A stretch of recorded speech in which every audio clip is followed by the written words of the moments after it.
Are you taking notes, Melody? So basically we need strobe lights. I was the type of student that I hate to have at my tango lesson. There is all a ritual, which is making us feel at home, like really everywhere in the world. Welcome. Welcome. Thank you for having us. A nos casa. Grazie. Already. So we have with us today a very special couple. I have known these two people for almost as long as I've been dancing, actually. Wow. So Gianpiero Galdi and Lorena Tarantino from the south of Italy. Hi. Yes. And it's just you guys will be our first guests on the show. We've been talking about this for a while, and it's just very exciting when you have people who have traveled the world, have seen so many aspects of tango, and to be able to pick your brains and see what you've learned over time and what trends you're seeing and just your take on the tango scene and how we're evolving. So Yes. it could be a fun conversation. Well, and since you've gone through the journey of like dancing socially, learning students yourself, right? Dancing socially, then teaching, and then teaching internationally and helping shape tango worldwide, I think is really fascinating. So, but could you both just do a little introduction, a little bit of background, so that our viewers get to know you a little bit? I started tango 12 years ago, I think, yes. And Gianpiero has been my teacher. Before that, I studied ballet.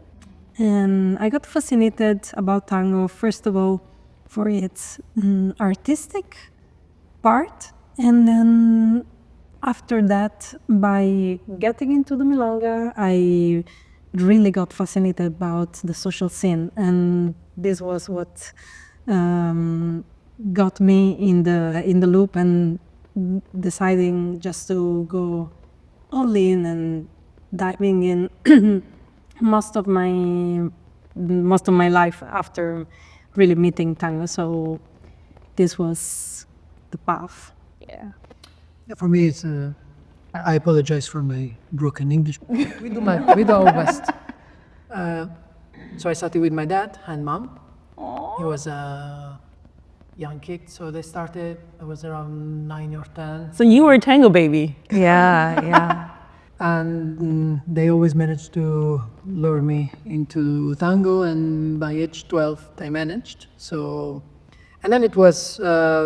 It all started like the intense path when I made this trip with my dad to Buenos Aires, and I just make it short. I got passionate about it, and then I started to study more intensely. I'm actually a bit curious about that. Didn't you feel like awkward? Wasn't it like you just saw a whole bunch of older people? Because Melody, you have kids. One of them might even be interested. Like tried to lure them into it. What worked for you with your parents? I would say two major things. So, because when we started, it was our. I say our because it was me and my sister who started together. She's even younger than me. And of course, it was about my parents' friends, their age. So it all felt a lot disconnected. So for me, two big things changed the picture. One, it was when I did this trip with my dad, I was 15, 16 years old. And we always loved with my dad to say this story because it's fun. We always went to Milonga every day with my dad, and one day he gets mistaken and he goes to a Milonga because, as you know, in Buenos Aires, the same place has Milonga every day, different organizer. So we end up in a Milonga, not the one he planned, but one full of young people with electronic music. It was 2006, so it was a big time of electronic tango and strobo lights and young people. And I say, oh my God, what is this? At the beginning, I almost was angry at him, like, you hit this it was a thing. So in part was this, and in part when we came back home, there was a project for teenagers, and I managed to bring my peers. This was marked from my parents and their friends to kind of give me a little bit the responsibility to bring my friends. So I kind of felt, since I managed to bring many friends, at some point we were 30, 40 kids in this group. And I felt that I had to be in front with that, because it was a kind of thing for my parents. So I had to fake enthusiasm. Fake it till you make it. And this Yeah. That's crazy. Are you taking notes, Melody? So basically, we need strobe lights. We need to bring back the electro tango. and you're choosing friends. Yes, I've thought about trying to rope in their friends, but they have periods of interest and then they're like, oh no, the rest of like, you know. But I know if you can get the college kids, then it can really help, you know, getting, because that's how Amanda started. You know, so how old were you when you started then? I was 17, and at that time I started with my peers too. And funny thing was that our course was made of me and all my friends in like from school friends or ballet friends. So differently from usual courses where people meet in a course, we all knew each other, and he was a stranger one that had to teach all this bunch of teenagers. And after that, I was lucky because I met also many other people of my age at the Milonga. Of course, not most of the people, like the average age was higher, but still there were many teenagers, thanks also to Gianpiero's project in the past. So the community was very young. Wow. We have some work to do. Yeah. Somehow get into the high schools maybe, or the colleges, But I still feel like Lorena's experience is more like ours, like getting hooked onto tango because of the social aspect. And I think, Jon, you've also said something similar in the past. Yes. When you hit that social aspect of tango, it's like, it's a drug. You get addicted. That's the thing, like we all, I mean, there is people who start tango because they are attracted by the music or by the dance itself. But we might run a statistic, but I would say that for the biggest part, everybody is attracted by community-based environments. Or everyone wants to belong to some group, and tango environment has this special way of creating this environment. On one hand, you have your little families in each community, but you also feel connected to a wider family of others that you might just know by sight or even total stranger. We love, this is one of the things that deeply touched me when I started. I started in my little town, and by then I couldn't speak nor English nor Spanish. And you travel everywhere in the world, and there is a family waiting for you, and everybody's nice, everybody's welcoming, and you actually had something to do with them. In the trip I mentioned before, but many others, I could not communicate, no in Spanish, no verbal language would make it, but dance could make it. And it's this was something that always fascinated me. And tango beginners, when they travel abroad, is the first thing they say. I went to this, and then I went to a milonga, and everybody was. There is always this moment in which I went sightseeing, and then the typical touristy stuff, and then I went to a milonga, and then I switched to a family place. So what would you guys say then to, let's say, the new beginners before because we need to bring in new folks, right? And then they need to get hooked long enough to then travel. But in that beginning phases, like, what would you say to the new person now to help encourage them or keep them, or some words of advice or encouragement that, like, if you just stay a little bit longer and if you do these things, it'll be better? Let me forget what. Sometimes we get so passionate about the discipline, like tango or anything, that we are too much into it to remember how it felt. So if I ask you guys, you're tango dancers, so you say, tango is beautiful, because and you might start to number a whole bunch of things that only who is already tango drugged would say. But this is normally not what, like, the tango music, and then when you dance the connection, you cannot expect a beginner, a newcomer, to be enthusiastic about the connection, because this is something that might experience later on in the path. At the beginning, we like, again, to belong. We like to feel accepted. So you are in a place, and a place that is casual enough to welcome others, and a group that somehow creates boundaries and connections.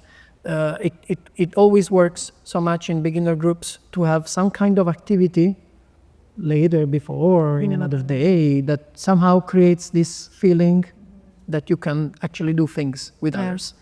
And then to have little organization. As when you run a community, at the beginning you can take it on your shoulder to be proactive in organizing things for the group. But as soon as they are more independent, this is also nice. There is always in a group somebody that's a little bit more proactive to kind of let them go to their dinners. Yeah, And that's a good point. Yeah. And do things in which there is always a door open. Like you can keep saying, let's go together to a milonga. Not push it too much, and not like there is this extreme thing that there are some that say beginners should go to a milonga on the first day. And some others say, no, they should wait years before going to a milonga. I wouldn't go so much into this. So saying that there are milongas and they can go any time. Of course, it's going to be more the earlier you go, the more difficult it is, but it's okay if you go and not dance. And it's always open the chance. And if you organize a little group, might feel more encouraging to go with your friends. You go take a drink, go watch the other dancing. If you feel like trying a little bit with your friends and to start to get momentum. Yeah, what would you say? It made me remember also when we were doing tango courses in schools. And at the beginning, we were planning the program of teaching for the classes mostly on connection, because we really wanted to let them start trying to understand this and trying to value it the most. But then they were distracting, they wanted to make moves. Of course, if you show them a video of lots of moves, lots of walking, lots of things, and then all of a sudden you teach them how to connect on the spot and spend 10 minutes telling them to just walk straight, then it feels a little bit disconnected from what they saw. And then we decided to go with different programs. So with each class, we were having a very different program. So with some of them, we were working on connection. Some others, for example, we were doing choreographies. And at the end, we discovered that 100% of the people that had experienced choreographies, they continued tango, and not all the others. And we were like, well, maybe we might consider this path at the beginning. Maybe they will not continue doing choreographies, but that very first part was a good kickstart to make them move and get passionate about tuning with a partner. And maybe it's an easier way to get them. I'm not saying that this has to be the strategy, but for sure, in our case, in that moment, with that specific range of age, was worked in that moment. So this was something. But well, do you think that maybe with choreography, it's easier for them to see their own achievement, where connection is much harder to understand if you've learned it But this until is, you get it, right? For us, it was, I can also say, a painful discovery. Again, what Well, yes, yeah. You wanted to be about the connection. yes. What later? Again, what we are telling you, I don't want to generalize. Yeah. So but also this is not an opinion. It's a fact of something we experienced firsthand that Lorena is telling.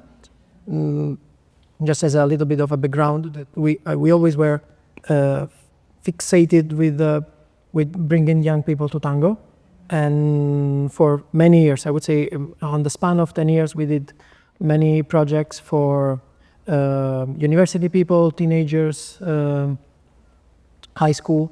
And this that she's talking about, it was a specific year in which this was very extensive. I managed to enter in high school projects, and the sample of people, I wanted the biggest sample possible just to prove things. Not this guy running a whole experiment. This year was very Fine. and because we always made small groups and it kind of didn't work, and I wanted a bigger sample to try. It also didn't work. And so that time it was around 750 people participated the project in blocks of 50. And it was so many courses over 3-4 months, and so many people, so many different, that it was perfect for run little experiments as if they were guinea pigs. Yeah. So I was having a journal. With group 1, I have this strategy. Group 2, I have another strategy. With group 3, I have another strategy. And so there were groups, just to repeat what you just said, with some groups we were full on connection. And it kind of worked at the beginning, but then they were getting bored very easily. And above all, only there was one in which we did choreography, which was our least favorite approach. But it ended up being the highest success rate. And what we like always to say is that they did choreography and they do crazy things. The other ones were walking on a straight line and feel the connection, and they got bored. The other one that was crazy things, they don't even know how to lead and follow. But it was so flashy, they could take video and they could show their parents, look, mom, what I'm doing, and they felt proud about it. Yes. And these guys were the ones that came to Milonga first, because they wanted to see.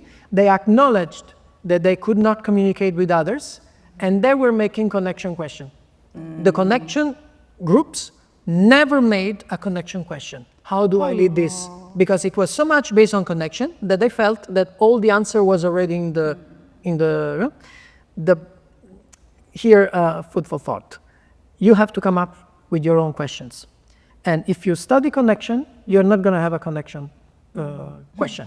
But if you study choreography, at some point you do something fancy that you cannot do with someone else, and you're going to go to the teacher and say, this is not working, why it's not working? And you say, well, there is something I hid from you for now, but if you want it, it's there. And they started to crave for it. Eventually the group faded, but all of them came to Milonga. All of them started to make connection question, and I promise you, they wanted to make a good walking at the end because they felt the path. Yeah. So you have to make something, just to keep the conversation going, and what you say before about our past, that we are coming from social dancing and we were a student once. We never stopped being social dancers, and we never stopped being students. And also when you teach, I think you have to think, this is, by now it's famous, to keep the beginner mind. Right. Is a thing. So to have good success with beginners, you have to think like a beginner. So what we personally like to do, it's to keep trying to learn little hobbies, little things, because it's so insightful. I pass you the ball because otherwise We're going to have to cut you off. Yes, we went to take Lindy Hop lessons. For a while I was into Lindy Hop. I suck at Lindy. Were you interested in Lindy Hop? Yeah, okay, all right. And in Lindy Hop, I was the type of student that I hate to have at my tango lesson. Oh, no. I made all the wrong questions, and while the teacher was talking about the technique and connection, I was, all right, let's speed it up. I want the step. And my experience as a Lindy Hop student make me think, oh my God, that's how my tango students are thinking. Yeah. While I feed them all that stuff, they're thinking, where is the step? So you cannot expect depth in someone that is not yet hooked. Yeah. So do you have a different philosophy if you're teaching more of a beginner level versus advanced dancers? Or do you still, like, do you approach them differently, knowing what you know and having the Oh, experience? for sure. What would it be? Yeah, it requires a different approach. Again, you answer different questions with also approaching, considering that advanced and more experienced dancers have a background which you can refer to, while to a beginner dancer you cannot give for granted that background. And very often beginner courses are made of people that can have different ages, different life backgrounds, and this makes a difference when you make examples, when you start practicing, even thinking about physical capabilities, and this makes it like you have to go with a different time schedule and giving different examples, trying to make everybody feel good with the practice. And this is something that generally with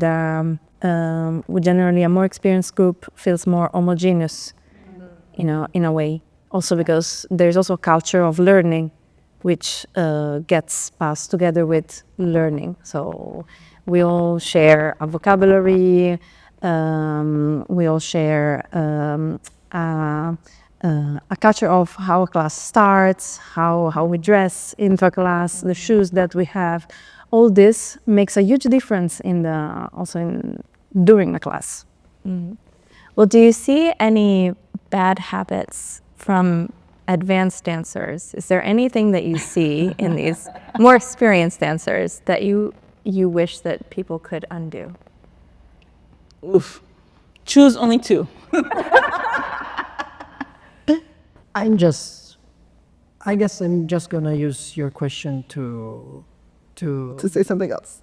No, to say something I highly advocate for, which is also a personal battle to keep the conversation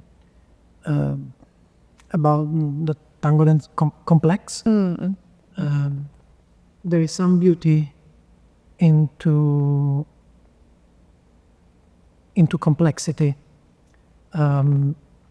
Not for the sake of difficulty of intricacy, but for the sake of, again, depth. So a typical habit from seasoned dancer is that there are so many things that are attractive, sensation of belonging, being accepted, very, very human, human-driven emotions, that what I dislike the most in the tango community dance is this almost evil pull to simplicity, as if there was like this inner imp on the shoulder that is whispering, do less, do less. And this, it's I do reckon that sometimes less is more when it's flavored. So I'm not saying less in terms of doing a lot of moves versus doing less moves, but in terms of vocabulary, and in terms of amount of flavors, amount of sensations in the connection. We all love in tango to fool our mouth of the word connection, but this is quite a complex thing. So I see more and more dancers to have a restrained vocabulary, like 5-6 steps repeated, very shallow, not at all, not here. Very, very shrunken width of rhythm, being all with the same rhythm, and a way of embracing that is maybe not nuanced. And we should, a lot it's into I love quotes. I love quotes, and I try with my memory to remember as much as possible. There is one from I think Feynman. It says, "Knowledge is not for free. You have to pay attention." And so all these beautiful things we like in tango are not for free. You have to pay attention, or at least commitment. So I always say in musicality lessons, musicality is not when music gets inside. Musicality is when music gets outside. So to enjoy the music is not yet musicality. So if you are dancing and you say, I love this music so much, it's great, but it's not yet musical. You have to do something. It's an action. Yeah. And also a beautiful embrace is something you have to pay attention to. If you touch someone with care, it's already on the good direction. But to actually ask yourself questions: which kind of touch, which kind of direction, which kind of body alignment gives the best, the most pleasant feeling? And this is a journey.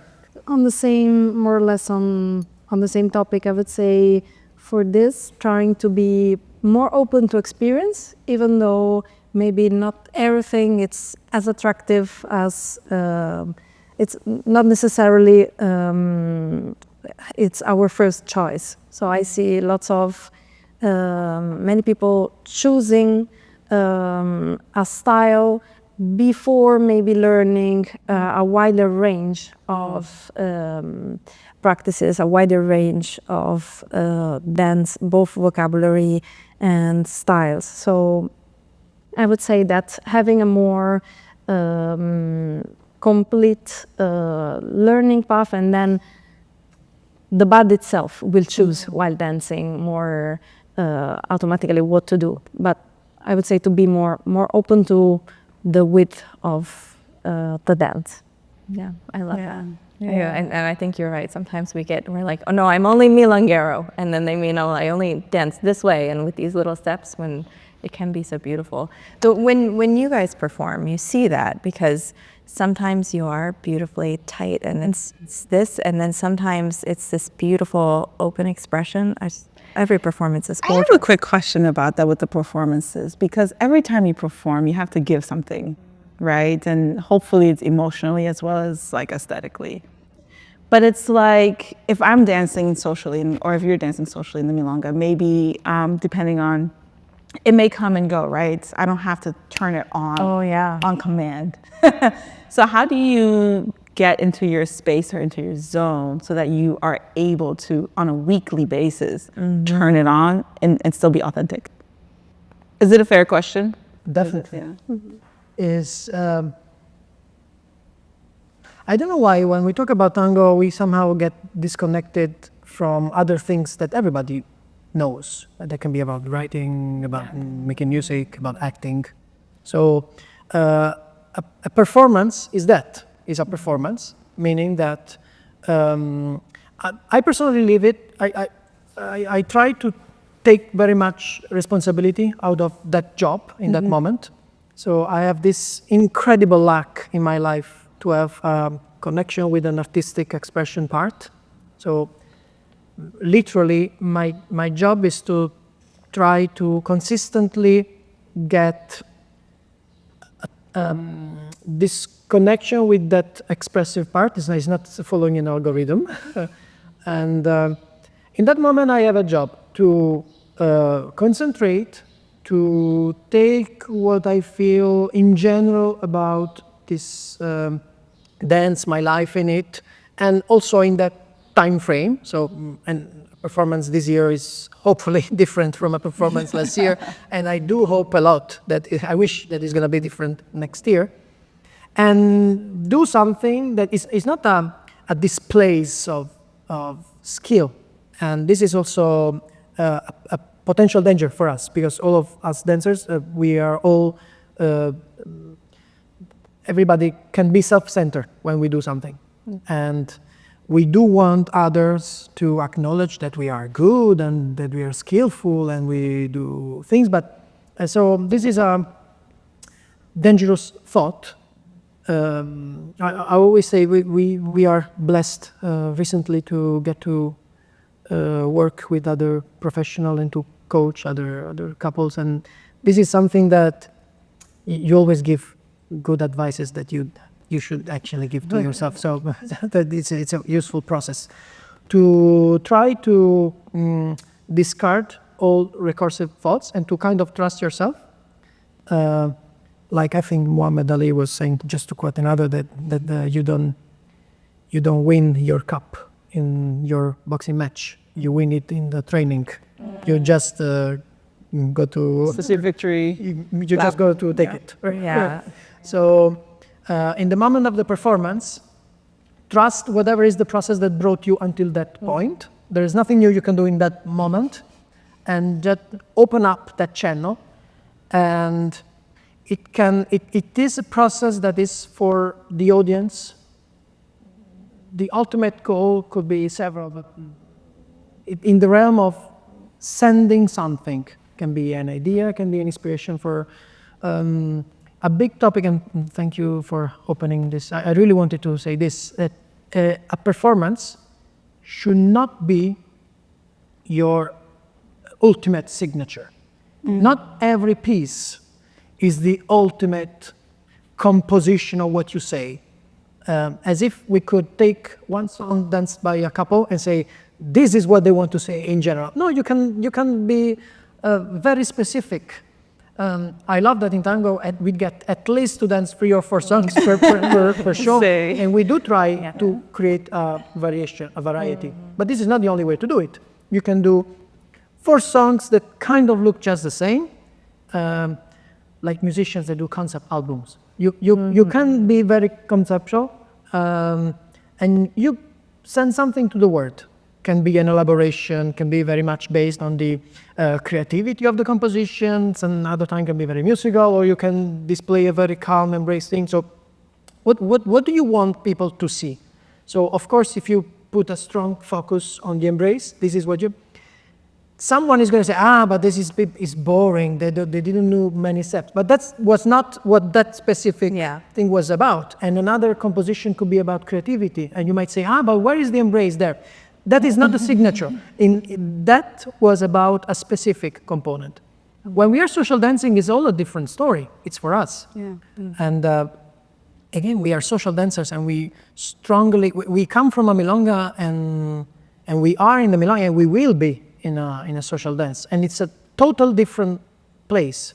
For a performance, it's for the people who are watching. And in milonga, I'm very annoyed when somebody is watching.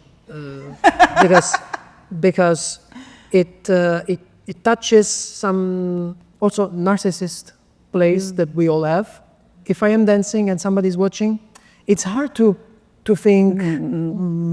So I generally, you should be keeping the ronda, right? I generally go to the center when I can, because it should be a very. It's for you and your partner. It's for me and my partner. Yeah. And, I love hearing that, honestly. Yeah. Lorena? Well, we are also lucky that in our world there is a common culture in every place in the world, in all continents. When you go to a milonga, you recognize the space, you recognize how people are sitting around, and before performing, we don't know the final layout of people, but somehow we can predict it. The circle and the timing of the people when they upload, and there is all a ritual which is making us feel at home, like really everywhere in the world, and also gives us the possibility of entering into a meditative state, which even if we don't know the people, it's familiar, feels familiar. And Flow states. a flow state. We were just talking about that, yeah. And on top of this, that's it's the special. ultimate happiness, they say. Yeah, it's amazing. And on top of this, it's also special that very often in tango we know personally many people, and this is also adding more belonging. That to me, it's magic. It's magical, the thing of performing and having the possibility of connecting with people on different levels, with strangers that can understand the dance. It's a different performance. It's not like a performance in theaters where you have people who understand really good the matter, but most of the crowd, it's not into the art itself. They love to watch, but maybe they're not specialized into that. While in tango, the tango crowd dances, and this is a different connection with the public. Sometimes we dance also in theaters, but this it's a totally different performance. Like we feel that we dance different, with the way we act with the body. It's very different because you don't have that strong connection that everywhere in Milonga you can feel. Oh, I love that. Yeah, that's amazing. Nice. So it's like every place you go, it's the same, but also there's different people and you have different connections with them, and that feeds your energy as well. Can I ask a question? I know we're running out of time, but oh no, John hasn't posted we're out of time yet. Okay, so I'm very curious about this from your perspective, because now that we've started the school and we teach weekly classes and we're promoting Come Learn Argentine Tango from us, I don't know if you felt the same, Melody, but for me, it's like I'm a Black woman living in America teaching you how to dance Argentine tango. Like sometimes I feel like Not Argentinian. I'm not Argentinian. I don't even speak Spanish. I don't understand half the songs that I'm dancing to, but I know I enjoy it and I love sharing it, right? And so I always wonder, like, are people gonna look at that and be like, can she even teach me Argentine tango, right? And so I'm just curious, right? Because you guys are clearly amazing professionals in this space, and you're not Argentinian, of course, right? Do you ever feel any sense of that from different communities? Is that ever a thing of how to balance this cultural dance but it's also a dance that anybody can learn anywhere in the world?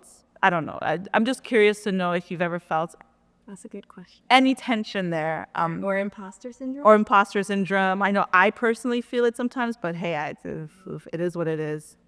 Not to make it too controversial, but just out of curiosity, how you guys approach that, or if that's even a thing to even consider, because when you reach a certain skill level, it's like, who cares? Or even did you feel it if you don't feel it now? Yeah. You're really still in the.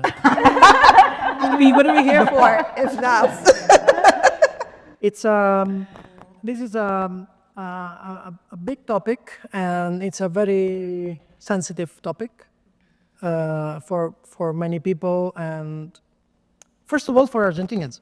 Like, I mean, it is a sensitive topic for me as non-Argentinian, and I make my life and career out of something that is coming from a place where I wasn't born, and for no matter how many times I went and how many time I spent there, and it was a lot of time, and it's still on my place.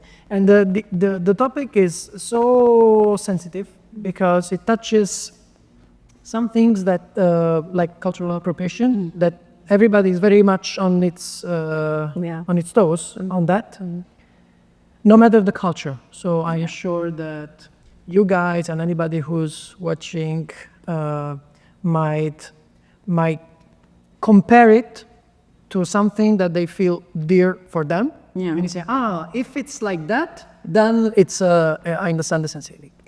Just a quick disclaimer for you guys watching: if you ever quote or take this, let's make it in the context. So if you do want to take a segment of what I say, don't. You have to start from now until the very end. So even starting the conversation like this, Argentinian versus not Argentinian, there is this word versus that is already putting this on a battlefield where I think it should not belong. So I do understand that there is a feeling of ownership or something from a cultural part, are Argentinians. And I love that Argentinians feel proud of tango dancing and tango music and the tango cultural aspect. And this is beautiful to feel, and it's a very positive, emotion that it would be a pity to make it color of a color of darkness and anger. It should be. It's a beautiful thing that they feel proud, and they should be proud that everybody's in the world is so fascinated about the beautiful aspects of tango. There are some things that non-Argentinians will never be able to feel. The root of it, the cultural aspect, the thing that many had the blessing of have listened tango from their grandpas and parents, and I can even make a case that a young Argentinian is never gonna feel exactly the same as an adult Argentinian, and is not the same as their grandpas, and this is also generational. Every generation is dissatisfied about the next. So they always say, this young people, they don't know how this is, but this is cross-cultural, and I love to watch history documentaries and listen to podcasts, and that's what historians say. There was no moment in history in which a generation doesn't criticize the next. This is in the Middle Ages, and there are ancient Roman writings in which you say the young people doesn't understand. So because it's always something you feel you have something that you are worried that get changed. Mm-hmm. Rather than generational, this could be cultural. So I do understand that the Argentinians might feel that people from other parts of the world might not fully understand and embody what they feel. But unfortunately, this is going to be the case. So I totally refuse the idiotic comparison of Argentinian tango with pizza, for example. We in Europe, in Italy, we have a lot of exactly this comparison. But this is a little bit like pizza. And I thought it was only regional, but when last year we went to China, and some friends showed us conversation in Chinese forums, translating word by word. They had the exact same conversation. That time wasn't pizza, it was mapo tofu. So they say, there's a culture, how you make mapo. Luckily, a discipline like tango is much wider than pizza making. And a discipline a little bit like yoga coming from India, karate coming from Japan, and other things, ballet born in Italy, yes, in Italian Renaissance. But then it got it got amazing, and the most famous school of ballet are French, Russian, Cuban, not Italian. It's because a discipline, it's much bigger, it's much wider than it. So Argentinian tango, I don't call it Argentinian tango, I call it just tango. But not because there is something against Argentina, not at all. It's because when you have an invention, if you invent something that is so broad, the moment I finish a painting, it's not my painting anymore. If it has a value, it's for the others. Until I leave, I can still have royalties out of them, but the more the time passes, the more it belongs to humanity. And tango, it's more than a cultural product, it's a human product. It's something that embodies things, connection. We touch each other and we transmit a feeling of how, even blindfolded, we know how the body of somebody else moves in space. This is not cultural. We match our motion with music, and we feel that, and that is happening in improvisation. So the other person doesn't exactly know the structure, and this is not cultural. This is an amazing, pleasant feeling that is about how you coordinate. We have topics about what is the word in sound? You create resonance with somebody else that gives all these emotions, and you have collective thing. You make ronda. You have to move. You have to know who's inside in front of you. You have to know who's behind. You have this feeling that you move Yes, and do as a things community. together. And we have tango stories. The tango community, because you don't do it only with your partner, but you change partner.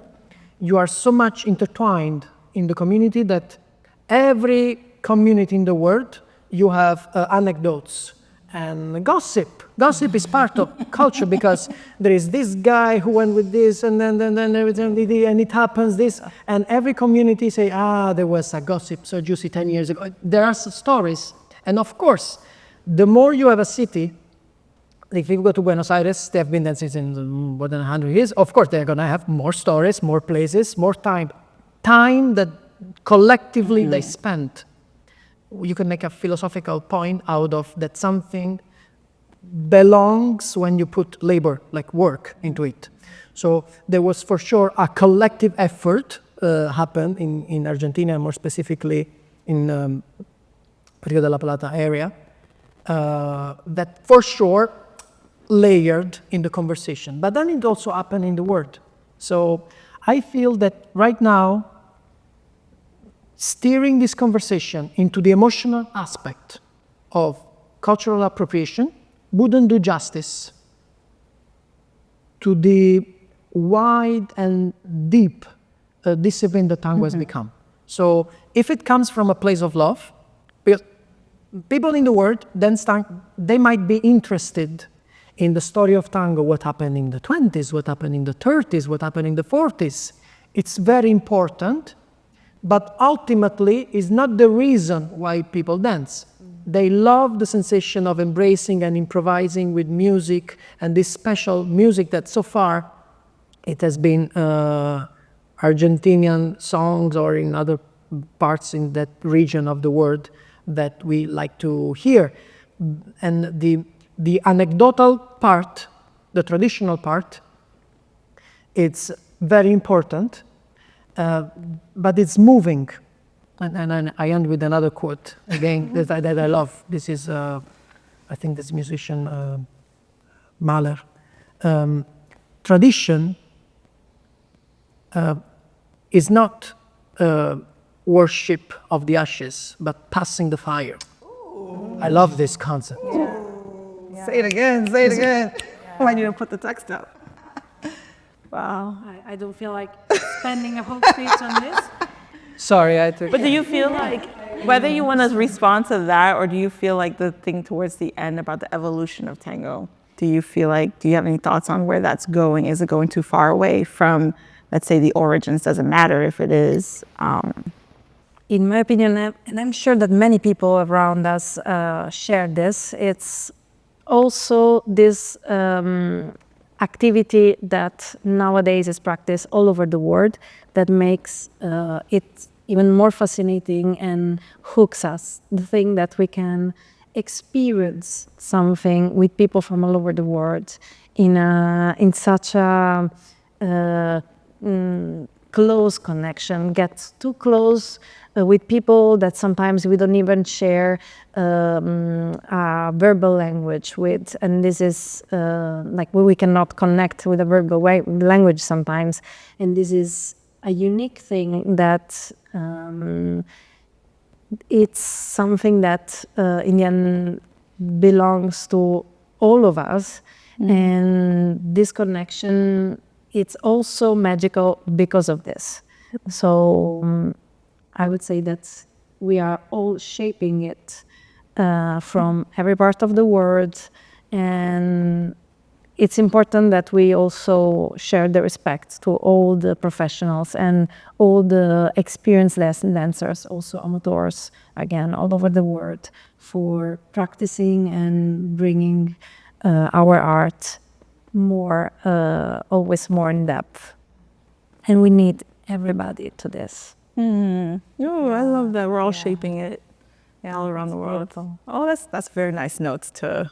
Yes. Yeah, absolutely. Oh, okay, now we wrap it We up. gotta Okay. wrap All it right. up message. Your other meetings. And There was so much more I wanted to cover. Okay, next time. Next time? Yes, next time. Thank you guys so much for coming. And I know it's been such a busy week. You have so much going on and you woke up very early. but this is great to do this. It's beautiful that there is a conversation going. Yeah. This is exactly what the word in our little garden needs.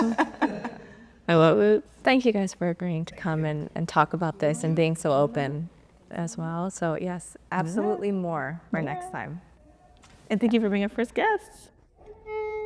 By the way, can I just say one last thing? We didn't plan this, but somehow we all woke up this morning. Well, you guys got ready together. But somehow we all wore the exact same color. Even John. John has also a blue shirt. I mean, today we were just, hive-minding. Yeah. Okay. All right. All right. Thank you. Thank you guys. Oh, can we get some hugs in? Thanks for tuning in to Staying Grounded. If you enjoyed this episode, please subscribe and spread the word. We'll catch you next time.